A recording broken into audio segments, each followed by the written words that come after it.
Y ahora les presentamos nuestra siguiente entrevista. Estamos aquí con el economista Henry Gebran, con quien vamos a conversar sobre la perspectiva del crecimiento económico este año, si se reduce, si sube, y además de ver como muchas personas dicen, bueno, la economía creció, pero ¿cómo eso llega a la población? Buenos días. Bueno, buenos días, muchísimas gracias por la invitación y por retornar ahí en la matinal. Siempre un gusto estar con ustedes. Henry, ¿cómo piensa usted que terminará o las proyecciones que hay en torno al crecimiento económico y de cómo este crecimiento puede distribuirse mejor en la sociedad? Hasta el momento, ¿cuáles son las referencias? La referencia más optimista y más reciente es la del Fondo Monetario Internacional, que en el mes de abril revisó ligeramente al alza la perspectiva de crecimiento para la economía dominicana. Inicialmente, a final del año pasado, proyectaba un crecimiento de un 5.2%, que no está nada mal, y ahora proyecta 5.4%. O sea, con un poquito más. Sí, lo cual colocaría a la República Dominicana, sacando el caso muy especial de Guyana por el boom petrolero que está viviendo, que está creciendo 30, 40% al año, sobre una base muy chiquita, pero un crecimiento violento. Guyana tiene poca gente y muchos recursos. República Dominicana va a tener este año de nuevo ya el mayor crecimiento de la región. En el caso de las perspectivas oficiales, recordemos que el presupuesto que se aprobó en el Congreso al año pasado, final del año pasado, proyectaba 4.75% y ahora en abril, o a final de marzo, mejor dicho, el equipo conjunto del Banco Central, Ministerio de Economía, Planificación y Desarrollo y Hacienda revisó lo que es quizá una revisión trimestral de lo que se llama el marco macroeconómico plurianual, revisó ligeramente al alza al 5%, tomando en cuenta que el Banco Central proyecta un rango entre 5 y 5.5. Yo hice un ejercicio la semana pasada, sector por sector, para ser un poquito más preciso, y siempre y cuando el sector construcción confirma su recuperación, que eso es fundamental, yo entiendo que pudiéramos inclusive estar creciendo 5.7%. Vamos a ver, la economía es como las empresas. Necesitan tener como muchas fuentes de ingresos para que cuando se le cae una fuente no corran riesgo. Esos sectores que se revisa, pudiera tener un sector que crezca extraordinario y en la media muestra un asunto engañoso porque dice, bueno, la economía creció, pero hay varios sectores que no crecieron o están en dificultades. Hay pendiente una reforma fiscal. Se ha hablado de una reforma fiscal, se hablaba antes de las elecciones, todo el mundo cierta reserva, pero ya las elecciones han pasado. Reciente, ayer decía el presidente que colocaba el tema y dice que quiere consensuarlo con los sectores opositores. ¿Qué es lo que necesitamos hacer? Porque tenemos un presupuesto deficitario que lo resolvemos con un endeudamiento peligroso. ¿Qué es lo que el país tiene que hacer con esa reforma para seguir creciendo, seguir teniendo estable su economía, no generar tensiones económicas? Es decir, tan suave que no se sienta lo que vamos a hacer, pero que sea efectivo. Precisamente es la razón por la cual yo entiendo que el momento ha llegado de hacer un conjunto de reformas. La reforma fiscal es una de esas reformas, pero yo entiendo que esta reforma fiscal tiene más sentido si es no como una cosa aislada, sino dentro de un conjunto de reformas o de revisión al andamiaje actual, ¿no? Y yo creo que la República Dominicana está ahorita en un momento histórico, o sea, es una oportunidad histórica de hacer esas reformas, no porque estamos obligados, porque estamos en el fondo del hoyo, porque tenemos una crisis, lo que ha pasado en muchos países. Sí, una reforma para seguir avanzando con estabilidad. Ese conjunto de reformas, yo creo que es importante que la narrativa que se vaya a construir alrededor lo plantee como una extraordinaria oportunidad como fue el caso probablemente hace unos 30 años atrás, cuando al principio de los 90, aquí en la República Dominicana, en el Pacto de Solidaridad Económica, y que se tradujo en una serie de reformas, entre los cuales, por ejemplo, el Código Tributario, de la Zona Franca, etcétera, etcétera, que ha permitido este enorme crecimiento que exhibe la República Dominicana con una salvedad. Que la promovió Balaguer después de la crisis del 90. Sí, y el famoso avión que está listo en la pista para despegar. Y eso era eso era tan correcto, eso era muy visionario, yo creo. Y efectivamente, tú ves que inclusive, si vemos recientemente, aún con el COVID, y yo creo que es importante hablar de eso porque en las últimas semanas de la campaña se discutía si realmente había o no crecimiento. Pero vamos a ver esa referencia que usted hace sobre el Pacto de Solidaridad Económica. En ese pacto se reformó el Código Laboral, sí, se reformó el Código Monetario y Financiero, sí, se reformó el Código de Aduana, sí, se autorizó reformar el Código Penal y de Civil, que todavía andan dando vueltas por ahí, que eso no se han logrado. Se reformó el tema de los combustibles. Entonces, se ha hablado, cuando se habla de una reforma integral, se habla de que tenemos que hacer una cierta reingeniería incluso de muchas de las instituciones públicas.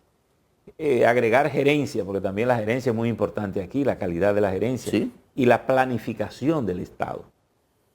Y sobre todo aquí hay una cosa importante, Henry. ¿A dónde buscamos el dinero? Porque ha habido una tendencia de las reformas fiscales a buscar dinero en el consumo.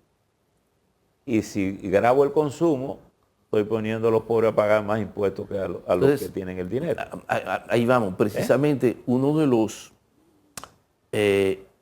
de las debilidades del sistema actual es que efectivamente cuando vemos la carga tributaria, la carga de los impuestos, es a la vez insuficiente porque efectivamente el Estado necesitaría poder generar mayores ingresos, pero la manera como se está distribuyendo la carga, que está mal distribuida, impide precisamente poder recaudar. Y si ahora, con esta reforma, la pretensión para poder recaudar más es aumentando tasas, yo entiendo que eso es la autopista al desastre.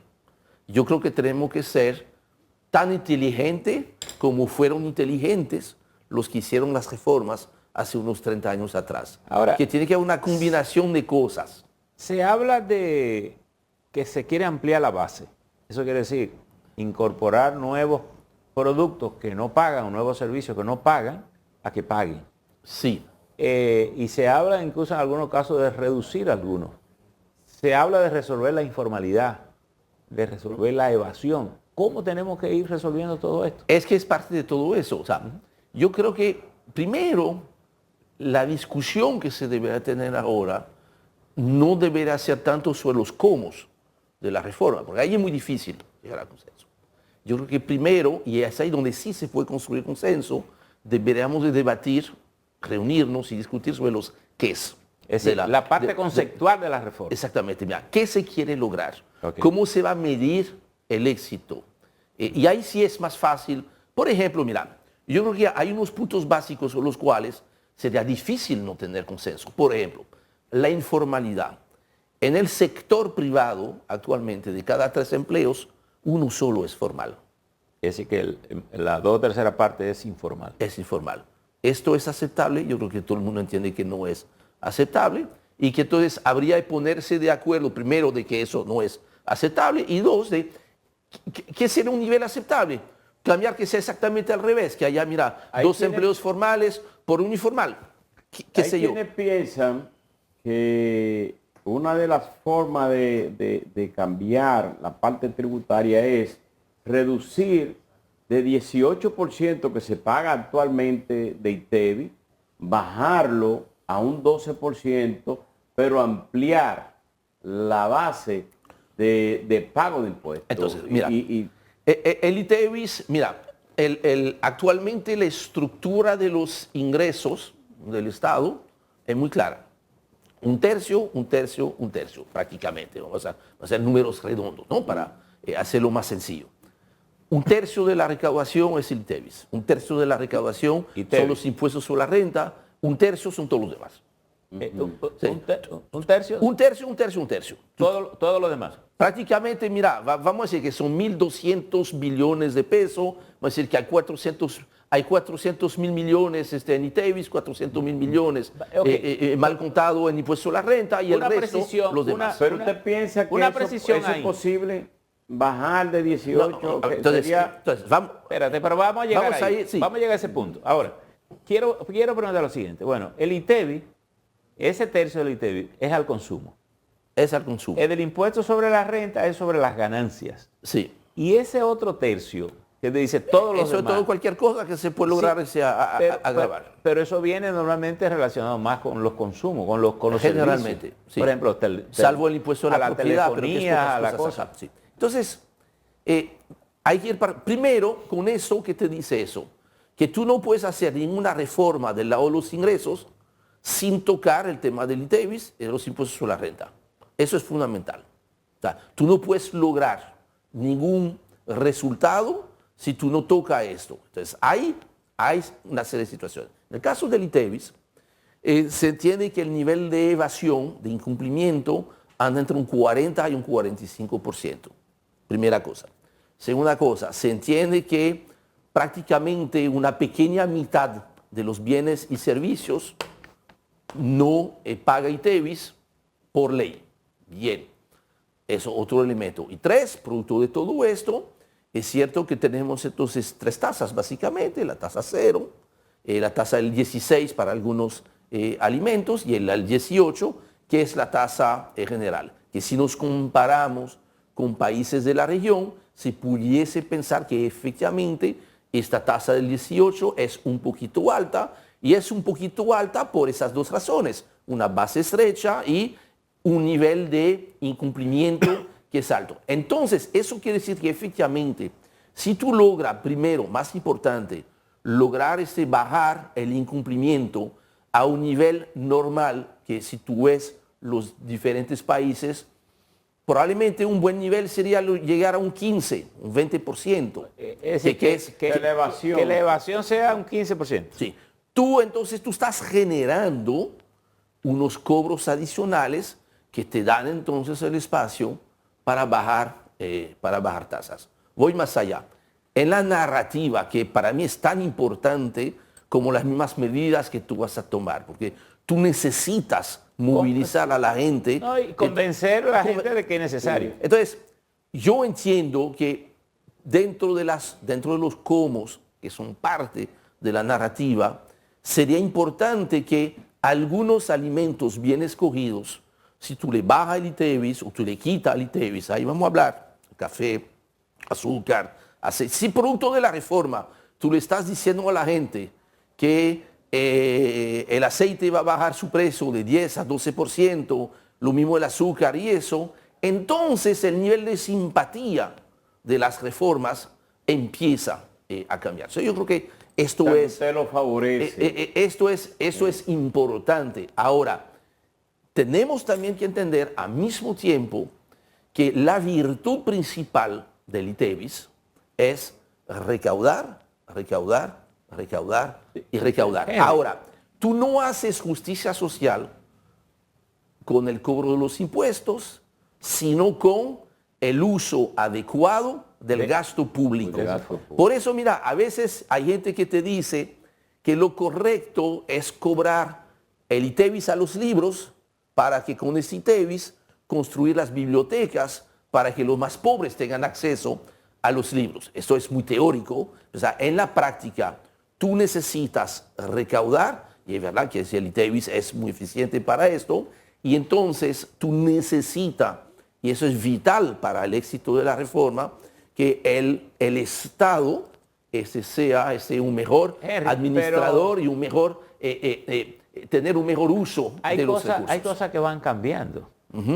Y la economía también, tú la tienes que tomar en cuenta. Por ejemplo, tal vez hoy no vale tanto la pena tener una biblioteca disponible para que la gente la vaya a ver. Cuando la gente puede entrar por internet desde su casa y ver. Por supuesto. Es decir, entonces el internet cobra una importancia como servicio básico para la gente porque le da acceso a todo. Entonces, ha dado un dato interesante. Ha dicho que de 3 empleos, solo 1 es formal. En el sector privado. En el sector privado. Y que los otros 2 son informales. Sí. Ahora, una pregunta. ¿Qué es lo que hace informar ese empleo?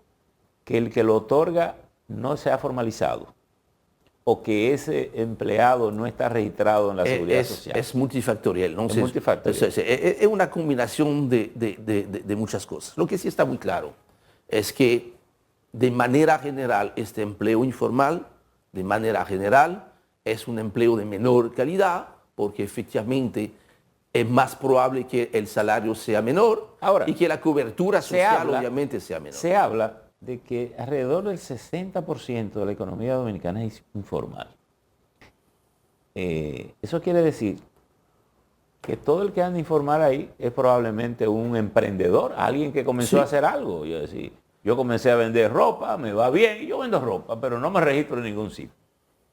Es posible que ahí haya un gran potencial. Pero ahí está la clave. Para la economía, porque tú no puedes tener, no podemos de manera sostenible seguir creciendo 5 o 6%, o en dólares, si tú ves los últimos 4 años, la economía creció 8.5% en promedio, aún con el COVID. O sea, pasamos de 88 mil millones de dólares a 121 millones. En el COVID subimos más porque entonces parte de las ayudas sociales de los países grandes venían para acá. Tú no puedes tener esos niveles de informalidad si queremos seguir creciendo. Entonces, ahora, no es verdad, señores, que una empresa micro o pequeña se va a formalizar pagando un impuesto sobre la renta de un 27%, tener un sistema tan complicado, porque el costo de cumplimiento es muy alto para las empresas ahora chiquitas. Quiero plantearte eso, sí. Porque para mí, yo creo que la formalidad la hacemos muy compleja, es decir, pero es muy alto, el costo de cumplimiento es muy alto. No, y es tan complejo formalizarse, te la ponen tan complicado que a veces es más beneficioso estar informal. Es por eso que tú tienes nivel alto de informalidad. Vamos a ver lo siguiente, si tú no me estás pagando dinero, yo te puedo formalizar con el incentivo de que tú tendrás 1 año, 2 años, 3 años de exoneración de impuestos a renta. Pero cuando tú te formalizas, tú entras a la seguridad social, te coloca en un nivel salarial en el orden social atractivo. E incluso aquí hay una modalidad que la usamos en la pandemia, que puede ser perfectamente reusable. ¿Qué fue? Que nosotros, por ejemplo, decíamos, para que tú no votes al señor de su empleo en la pandemia, yo te voy a dar un aporte económico como Estado y tú le sigues pagando asunto. Ok, entonces yo te digo, yo te voy a dar durante 3 años en lo que tú te vas ajustando para que ese salario mínimo que tú pagas sea... Yo te voy a dar la diferencia y en 3 años tú entras a ser el responsable. Es que por eso que tiene que haber, y eso tendrá que ser. Esa es la parte conceptual de la reforma. Un componente fundamental de que efectivamente tenemos que lograr disminuir considerablemente todos esos temas, evasión, hablamos 40-45% en el impuesto sobre la renta, tú estás hablando entre 60 y 65%. Tú estás hablando de informalidad laboral, ya lo hemos mencionado. Vamos a hablar el tema de las pérdidas en el sector eléctrico. Prácticamente, mira, para el 2024, el déficit del sector público, del gobierno central, anda en torno a 210.000 millones, o sea, 3.1% del PIB. Si tú consolidas todo el Estado, incluyendo las empresas, te baja un poquito a 190. Quiere decir que básicamente el costo de las transferencias al sector eléctrico, básicamente las EDES, se lleva a la mitad del déficit. Entonces, ¿cuál debe ser, que es otra discusión que hay que tener, cuál debe ser un nivel óptimo de déficit? La gente que está planteando déficit cero son unos locos peligrosos. Pero que estoy hablando así. Loco, es una locura. Pero locos peligrosos, ¿por qué? Pero ven acá. Cuando ustedes compran su casa, un apartamento, un vehículo, ustedes no se endeudan. O sea, sí. Porque hay un concepto que hay que tener claro, que es, además de la equidad vertical, horizontal, la equidad generacional. Oye, un puente, una carretera, un puerto que se va a usar en los próximos 50 años. No es, no es correcto que la generación actual lo esté pagando completamente, lo tiene que estar. Por eso no está mal tener financiamiento para esto. Con respecto al zoológico peligroso. Yo creo que el problema es que nosotros hacemos presupuestos deficitarios de entrada. Y cuando el Congreso lo aprueba, de hecho está aprobándole al gobierno que está que busque los cuartos prestados, porque si tú me dices que tú me apruebas 1.000 millones de pesos de un presupuesto y yo nada más puedo captar 800.000 pesos, quiere decir que tú me estás diciendo que tengo que buscar 200.000 pesos prestados. Pero de nuevo, ahora, esos préstamos para inversión tienen sentido porque tú logras que en 40 años las generaciones vayan cubriendo eso. Y es posible que el propio Estado sea capaz de generar inversiones importantes que le pueda ayudar a pagar esos préstamos. Ahora, aquí hay una pregunta también conceptual, porque hace mucho que los políticos depreciaron los negocios en el Estado. Si no, yo lo que soy es un facilitador y lo mío es gastar dinero, no producir riqueza. Y todavía aquí en los años 70, buena parte del presupuesto nacional era generado por empresas estatales. Es decir, ¿por qué el Estado no considera ser un inversionista asociado con el sector privado para promover empresas generadoras de riqueza? Pero el mejor ejemplo de eso, Percio, es lo que ha pasado con la mina de oro. El Estado es el dueño al 100% de la mina. Las acciones pertenecen al 100% de la Rosario, pertenecen al Estado. Ahora, no es el Estado que está explotando esto.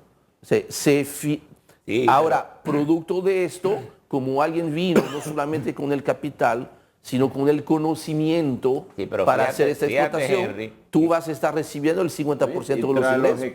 Henry, pero en ese caso, tú estás hablando de un bien que se agota, porque cuando el oro se acaba, se acabó la riqueza. De ahí, yo estoy hablando. De ahí que parte de lo que debería ser la reforma, claro, que entonces esos ingresos, esta renta, que no es permanente, porque se va agotando, tú le tienes que dar un carácter diferente a las demás rentas, porque tú tienes que asegurarte que con este dinero que te viene de la mina, tú lo vas a invertir en actividades que cuando la mina esté cerrada, van a estar produciendo lo que pasa ese es dinero. Que ese dinero tú lo estás metiendo en el presupuesto nacional y se está yendo en nominillas y en por eso social. Yo planteo, no es nuevo, yo llevo años planteando esto, que al igual que lo hacen países como Perú o Colombia especialmente, el manejo de la renta estatal minera, y mañana porque no petrolera o de gas,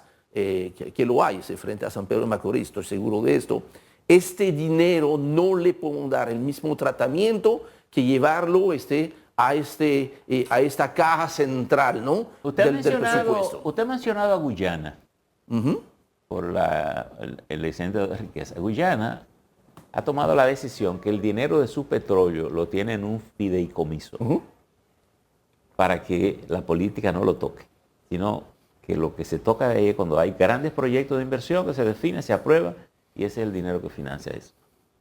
Pero eso yo no veo por qué no pudiéramos hacer algo parecido. Mira, el año que viene, que ya la mina de Pueblo Viejo va a volver a tener los niveles de producción que tenía hace 3 o 4 años atrás. Con los precios del oro, que ayer el oro cerró por primera vez arriba de $2.400 la onza. Si tú haces proyecciones de que tú vuelves a generar 800.000, 900.000 onzas al año, es probable que la recaudación que nos venga de esta mina supere los 30.000 o 40.000 millones de pesos al año. Entonces, este dinero, yo creo que efectivamente hay que hacer como lo hace en Guyana, como lo hace Colombia, como lo hace Perú y como yo espero que lo haga también República Dominicana, que esta frase, usted recuerda Arturo Uslar Pietri, gran pensador, escritor de Venezuela, en 1936, en la portada del diario El Universal, 1936, estamos ya casi 100 años. Él publicó un editorial que decía sembrar el petróleo. No le hicieron caso. No. Mire dónde está Venezuela. Bueno, entonces, debemos de ver cómo sembrar. Don Juan Bosch aquí promovió muchísimo tiempo que aprovecháramos el oro dominicano para vincularlo con el AMBA y la cosa y desarrollar la industria de la alfarería. Entonces, todo eso es ser parte, por eso tenemos que revisar ingresos, los gastos, los activos y los pasivos del Estado. Don Arturo, después que ese editorial creó el movimiento de los idiotas para protestar contra el asunto de la economía. Pero esas son lecciones aprendidas.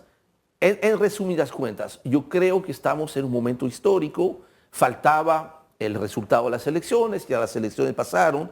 Creo que hay que felicitar a la República Dominicana, la imagen que ha enviado, que reconfirma la muy alta imagen de la cual goza actualmente la República Dominicana afuera.